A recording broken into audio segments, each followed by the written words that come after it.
racismo, argumentó también varios aspectos que, según dijo, configurarían la existencia de una grave crisis política en el país. La legisladora Katiuska Miranda en el uso de la palabra. Estamos hoy en ese Ecuador del 2022. Un momento como en el que en otras ocasiones de la historia las sociedades han tenido que escoger un camino u otro, o el del conformismo o rebelarse buscando los caminos de solución.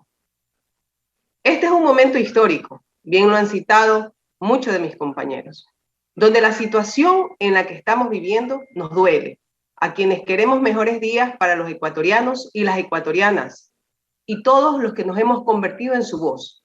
Primero debe ser nuestro pueblo.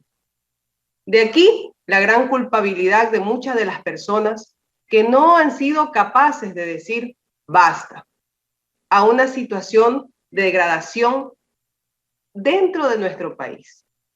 Pienso que hablar desde este curul es de gran responsabilidad, pero a la vez también el compromiso que adquirí al ser asambleísta por mi provincia. Por ello, me honro en participar, pero tampoco voy a molestar la atención de los asambleístas, sino de los ecuatorianos, que sin más títulos que los suficientes para demostrar que existe una grave crisis política y conmoción interna que vivimos, y que es causal para llevar este proceso.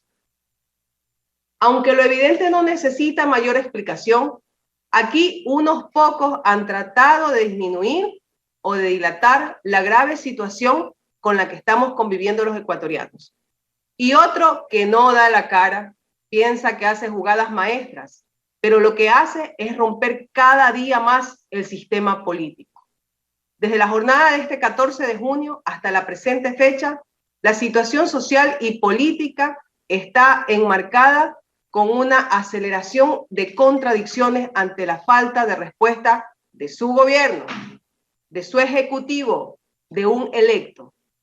El poder se encuentra en reales dificultades, demostrando una grave crisis y una gran magnitud provocada ¿por quién? Sí, por el presidente y por su ejecutivo. Vemos descontento, desconfianza, desaprobación, así como también grandes tensiones y disfunciones que se han ido acumulando en nuestra sociedad. El pueblo no aguanta más hambre, miseria, desigualdad, inseguridad, inequidad, injusticia. Rechaza la privatización, que es lo primero que este gobierno ha cursado en su plan. Rechaza que le quiten el patrimonio de nuestros hijos y nuestras futuras generaciones, aunque lo quieran negar. La subida de combustible y la eminente buena voluntad del diálogo por 0.10 centavos en galón de combustible no representa realmente lo que la población ha sentido durante este año de desgobierno. La CONAIE, así como las organizaciones civiles y campesinas y grupos sociales, han apelado a esta movilización en todo el territorio nacional para demandar del gobierno la ejecución y dar respuestas a las demandas sociales y políticas a las que responden cada uno de ellos. Y lo más evidente que ha hecho este gobierno es aprobar el uso progresivo de la fuerza. ¿Acaso ello es una solución? ¿O es causar más crisis, señores? Una crisis más profunda que aleja cada día más en una brecha de civiles, policías y militares. ¿Se configura la causal grave de crisis política? Sí.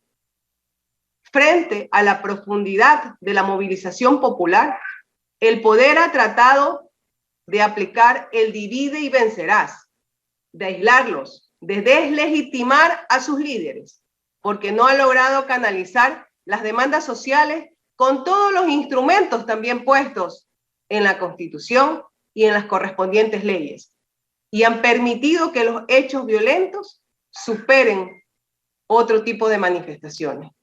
¿Y qué sucede con el Ejecutivo y su instrumentación? Brillan por la ausencia. Un Ejecutivo débil, con una política de incertidumbre, y la política está cada vez más expuesta. Su debilidad ha aumentado después de una exhibición de sus culpas por poner límite a sus propios designios. ¿Se configura la causal de grave conmoción interna? Sí se configura. Vivimos en incertidumbre, pues diversos son los acontecimientos que atentan contra el ejercicio de los derechos constitucionales, en la estabilidad, en la seguridad y en la convivencia social, que es más que normal para toda la ciudadanía. Empiezo a decir que hoy esta movilización nacional que vive el país lamenta la ausencia de compañeros como Henry Casada, Guido Guatatuca, Johnny Muenda, Byron Guatataca, Marcelino Villa, y nuestra solidaridad para con sus familias. Y cito el nombre de estos hermanos indígenas que han sido víctimas de estos hechos, porque no es posible que no nos acordemos hoy, porque hoy vamos a decidir por nuestro país, por esos 17 millones de ecuatorianos. Y así como ellos, del otro lado de la protesta social, también mi solidaridad para los militares y policías también caídos en esta gran protesta, que han sufrido las afectaciones, pero por su acción y por el rol que desempeñan, tampoco es que se encuentran satisfechos ante enfrentar a hermanos contra hermanos ecuatorianos. Vemos que estos últimos 16 días nuestras vías han sido obstaculizadas, hay un registro de agresiones y humillaciones en gran escala a nivel del país, hay un desabastecimiento local y nacional de alimentos, la función también pública y privada ha estado interrumpida. No se hace por evitar la inseguridad ni los niveles de delincuencia. Y la misma policía no se está dando abasto para poder cubrir todo aquello. Se habla y se establecen pérdidas en el sector petrolero que superan los 500 millones de dólares. Se han dejado de vender lácteos por 8.5 millones de litros que pierden más de 13 millones de dólares y superamos más de 30 millones de dólares en exportaciones florícolas no enviadas. Pero todo aquello no ha hecho reflexionar al gobierno para iniciar aquel proceso de diálogo que tan sonado ha venido y que tan dilatado se viene estableciendo durante más de 2 semanas. Esto no es un capricho, señor presidente, es la consecuencia de atender a tiempo real las necesidades de la mayoría de los ecuatorianos, que no ven en ese Ecuador del encuentro que usted prometió, sino un Ecuador del desencuentro, de las necesidades insatisfechas. Y es entonces sí es considerable esta alarma social. Todos los acontecimientos de violencia que han ido en escala y han sido reportados por diversos motivos hacen que sean vistos a nivel nacional e internacional. Sin embargo, también hablamos de la violentación de los derechos que requiere cada uno de estos espacios.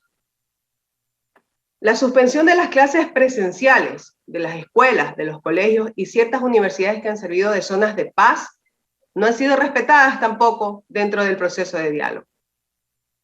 Así que al día de hoy, los procesos que se vienen dando es por lo cual nosotros, y en este caso, manifiesto que se aplique el artículo 130, numeral 2 de la Constitución. Aquí estamos para garantizar los derechos y las libertades y sin vacilaciones hemos decidido por la paz. Elegimos por el bienestar de nuestro pueblo y optamos sin beneficios personales por una solución a esta grave crisis. El control de la conciencia determina la calidad de vida. Y esa es la pregunta que hoy el Ecuador se hará ante muchos que han intervenido en el Pleno de la Asamblea Nacional. Aplicación de esa muerte cruzada, como hemos citado, primero nuestro pueblo y después nosotros. Muchísimas gracias por el uso de la palabra, señora presidenta. Culmina